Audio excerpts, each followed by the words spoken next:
మన ప్రభు అయిన యేసుక్రీస్తు నామంలో మీకు మా శుభాభివందనములు. ఈరోజు దేవుని వాగ్దానము. దేవుడు నమ్మదగినవాడు. దేవుని వాగ్దానములు ఎన్ని అయినను అన్నీయు క్రీస్తునందు అవునన్నట్టుగానే ఉన్నవి కనుక మన ద్వారా దేవునికి మహిమ కలుగుటకై అవి ఆయన వలన నిశ్చయములై ఉన్నవి. 2 కొరింథీయులకు 1వ అధ్యాయము 18-20 వచనాలు.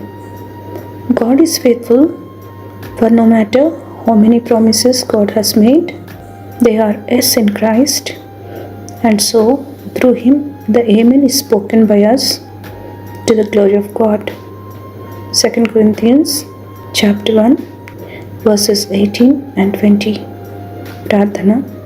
ప్రేమగల తండ్రి, అత్యధికమైన మీ కృపచేత మమ్మను అనుదినము నడుపుతున్నందులకై వందనాలు. మీరు మాకు సహాయకుడవై మమ్మల్ని ఆదరించుచున్నందుకై కృతజ్ఞతలు. ఈ దినమంతటిలో మాకు సమయోచితమైన సహాయం దయచేయమని యేసు నామములో వేడుచున్నాము తండ్రి. Amen. Have a blessed day.